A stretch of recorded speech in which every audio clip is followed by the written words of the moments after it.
자, 어제 김포 장기동에서 등록 안 된 남차 조수석에 타고 들어가려니까 문이 안 열렸겠죠. 아파트요 입구에. 그러니까 경비원한테 이제 항의하고 따지다가 경비원 B씨를 60세입니다. 복부를 여러 차례 폭행하고 그걸 말리는 57세 C씨도 얼굴을 때렸어요. 또 다른 경비원들을 향해서 욕설하고 침도 베고 의자로 경비실 창문을 내리치고 난동을 부려서 A씨는 폭행으로 B씨 갈비뼈를 부러뜨렸고 C씨는 코뼈가 부러져서 병원에 갔답니다. 자, 술이 떡이 돼 있던 A가 이 중국인 37살짜리 젊은 놈 A예요. 근데 더 기가 찬 거는 이 사람을 경찰이 출동했다가 현행범으로 체포하지 않고 인근 호텔에 데려다 줘서 김포경찰서가 그 코앞에 있습니다. 근데 이런 일이 벌어졌어요. 호텔 앞에 내려줬다는 거. 집에 안 간다고요. 난동을 부렸으니까 집에 갔다가 이제 주민들한테 맞아 죽을까봐 겁이 좀 났겠죠. 자, 이 경찰 둘에 대해서 징계를 내릴 거라는데, 자, 이 경찰들은 난동을 멈추지 않아 추가 피해자가 생길 걸 우려해서 현장에서 떨어뜨렸다는데, 신고받고 출동해서 이 정도 폭행이면 무조건 파출소로 연행해서 그 다음에 경찰서로 가게 됩니다. 그래서 이 친구는 경찰에서 조사를 받아서 자연스럽게 격리가 되게 돼 있어요. 자, 그런데도 어떻게 이랬느냐. 제 같은 경우에는 과거 여의도에서 시위하다가요, 이 집회 방해범이 신고해버리니까 곧바로 그냥 지구대 잡아가서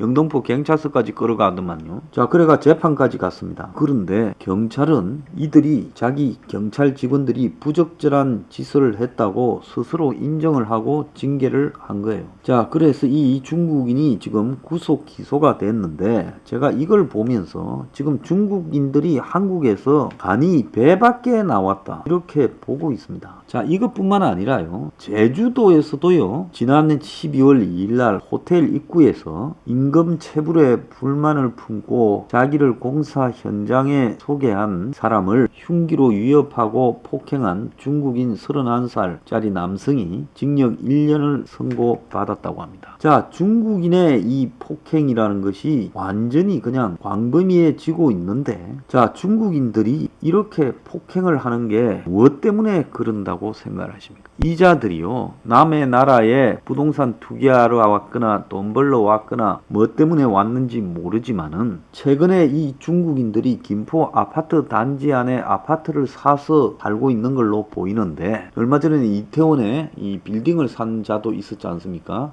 인천 송도 등에 이 고급 아파트 2채를 가지고 있고요. 그래서 이런 중국인들이 한국을 기본적으로 우습게 보고 자신들의 과거 식민지 속국처럼 생각하는 오만함이 몸에 배였다가 술을 먹거나 이러면 이런 게 드러나가지고 이런 짓거리를 하는 겁니다. 자, 이자는 과거에도 유사한 전력이 국내에서 있었던 걸로 나오고 있어요. 한국에 와서 상습적으로 난동을 부린 자로 보입니다. 얼마 전에 대림동에서도 조선족들의 그 지금 흉악한 살인 사건이 있지 않았습니까? 그래서 우리나라 곳곳에서 지금 중국인들이 와가지고 난동을 부리고 폭행을 하고 이 나라의 틀을 갖다가 흔들고 있습니다. 자, 그뿐만 아닙니다. 지난해 한국의 부동산에 중국인들의 이 부동산 매매가 엄청났다는 거예요. 외국인이 자국은행을 이용할 경우에는 LTV나 DTI 규제도 받지 않고 국내 부동산을 집중적으로 사들였다는 거예요. 자, 한국의 정작 국민들은 대출 규제로 전셋집조차 구하지 못하고 경기도로 이동하는 이런 전세 난민 신세인데, 자, 한국 사람들은 서울에서 지방으로 밀려나고 있고 전세에서 월세로 떨어지고 있는데, 지난해 외국인 부동산 거래량이 26,800여 건, 거래 액수로 11조 2,400억이에요. 5년간의 최대치고요. 그래서 국내 자국민들은 은행에서 돈을 대출 받는데 부동산을 사기 위한 대출의 규제가 강화되는 사이에 외국인들이 한국 부동산 매수에 나섰고, 또 이들은 한국의 법의 허점을 이용해서 한국은행에서도 대출을 받는 일이 지금 가능하고, 외국인 부동산 거래의 절반 이상 51%인 13,700건이 중국인에 의해서 이루어졌다. 그래서 미국인 등 전 세계의 사람들이 한국 부동산을 산 거를 다 합쳐도 중국인이 산 게 더 많았다고 하고,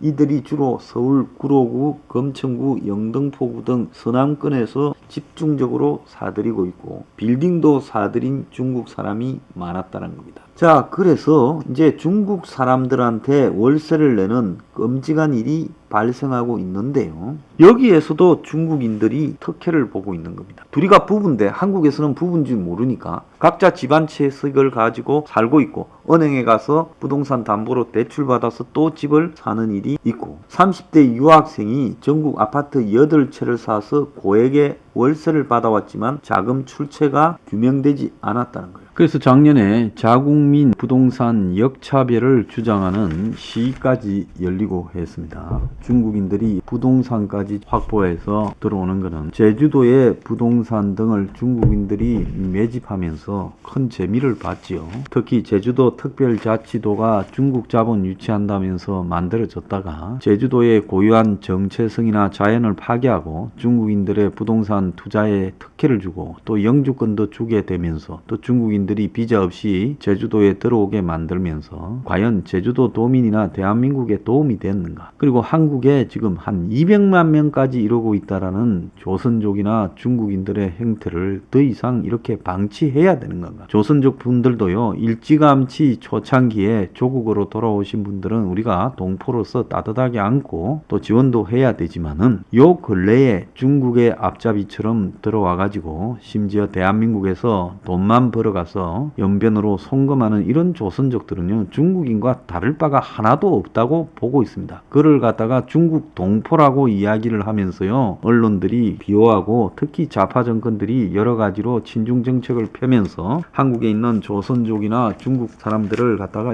비호해 주는데요. 이제 이런 부분에 대해서 서포 15조가 주장하는 것처럼 대다수의 중국 사람이나 조선족을 돌려보내야 된다. 저는 그렇게 생각을 합니다. 그리고 재산도 등록제를 해서 중국 사람들이나 조선족들이 국내 재산을 취득했을 때 그 부분에 대해서 강력하게 단속을 하고 중과세를 매기고 일체의 은행의 금융이자를 전부 회수하고 대출해주지 않는 정책도 필요합니다. 박정희 대통령이요, 화교들한테 강력한 압박을 가함으로써 사실상 대한민국 초창기에 중국 사람들이 세계 어디서건 자신들의 이 경제 커뮤니티를 만드는데 한국에서 실패한 거예요. 여러 가지로 부당한 측면이 있었지만은 결과론적으로는 중국 옆에 붙어 살아야 되는 한국으로서는 매우 잘한 정책이라고 생각합니다. 문 정권이 집권해서 4년 동안 반일을 했습니다. 그래서 반일을 하는 목적은 중국과 북한이 노리는 궁극적인 모습이라고 생각합니다. 중국은 문을 임기 초반부터 중국에 오라 해서 박대하고 학대함으로써 이 한국 기자들을 만천하에 사람들이 지켜보는 와중에서 중국의 공안도 아니고 경비원들이 폭행하는 사태까지 발생을 했고 문제는 중국에서 혼밥을 여러 차례 먹고 왔습니다. 중국은 이 과거 조선을 길들이는 방법을 너무 잘 알고 있었던 거죠. 자, 그 이후에 문은 친중 친북적 행동으로 일관했습니다만은 지금도 중국은 문이 부족하다면서 수시로 문을 긴장시키고 군기를 잡는 행동으로 일관하고 있습니다. 그쪽에서 내려온 게 한국은 반일을 해라. 그래서 정권의 핵심들이 반일 선동에 앞장서고 일본하고의 공연한 시비거리들을 재판부를 통해서 만들어내어서 두 나라가 거의 극단적인 상황까지 와 있습니다. 일본이 먼저 시비를 걸었냐, 문정권이 먼저 시비를 걸었냐, 그건 뻔한 거죠. 자, 바이든은 우리가 중요한 것은 일본이다. 아시아에서 우리는 일본이 전부다.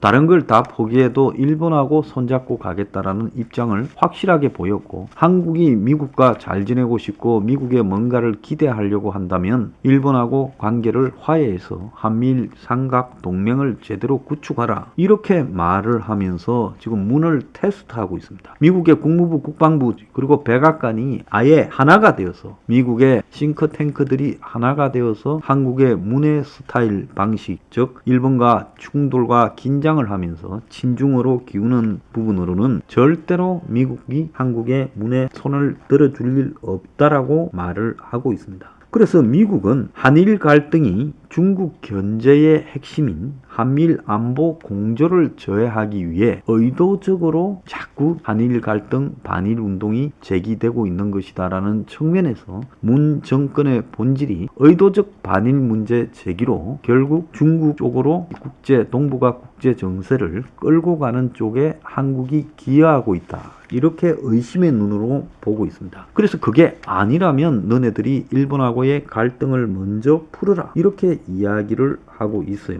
자, 이런 상황에서 바이든은 한일 관계가 계속 트러블이 나는 것을 방관하지 않겠다. 문이 위안부 문제를 가지고 자꾸 일본하고 시비를 거는 것도 동의하지 않는다라고 말을 하고 있습니다. 자, 우리나라 내부에 중국인들의 오만 방자함이나 부동산 투기 범죄, 그리고 한국의 무엇보다도 가장 중요한 것은 한국에서 경제적 수탈을 해가고 있다고 봅니다. 부동산 투기의 가세에서 부동산 가격을 폭등시키고, 또 제주도에 투기를 해서 제주도 부동산 가격을 폭등시키고, 제주도에서 많은 이익을 이렇게 빼가고, 이제 부동산을 사서 거기에 월세를 한국 사람들에 내고 있고, 중국 사람들의 집을 뺏긴 한국 사람들이 서울에서 쫓겨나서 경기도 변두리를 전전하고 있습니다. 그런 해에서 돈을 벌었던 중국 사람들이 아파트에 살면서 한국 경비원들을 상대로 폭행을 하고 경찰이 그를 호텔에 데려다주는 어처구니 없는 일까지 벌어지고 있습니다. 우리 일상에서요, 이제 중국이 바로 눈앞에서 설쳐대고 있습니다. 이걸 지금 정리하지 않으면요, 이제 정리 못합니다. 지금 중국인들이 더 늘어나지 않게 통제하고 한국에서 중국인들을 쫓아내지 않으면 나중에 중국인들이 한 500만, 국민 10명 중에 1명이 중국인이거나 조선족이면 과연 어떻게 되겠습니까? 한국의 부동산은 중국인이 장악해서 한국 사람들은 중국인의 월세 내고, 중국인 밑에서 일을 하고, 중국인이 오만방자하게 주먹을 휘두르고, 그래도 제대로 처벌하지 못하고, 중국인 깡패니 중국인 범죄가 횡행하고, 이 나라 사회에 고유한 한국 사회의 이 문화나 시스템이 다 붕괴되는 상황이 오기를 바랍니다. 한국의 부가 전부 중국으로 유출되기를 바랍니까? 한국의 일자리들이 전부 중국인에게 넘어가기를 바랍니까? 자, 저는요, 이 간병인 또 요양보호사 이런 부분에서 중국인들을 다 조선족들을 취업하지 못하도록 쫓아내야 되고요. 건설 현장에서도 쫓아내야 됩니다. 민노총이 설치는 노가다 현장에서 왜 중국 사람들이 설치되고 있습니까? 이게 뭘 의미하는 거라고 생각하십니까? 자, 중국인요, 지금 몰아내지 않으면 저는 기회가 없다고 보고 있습니다.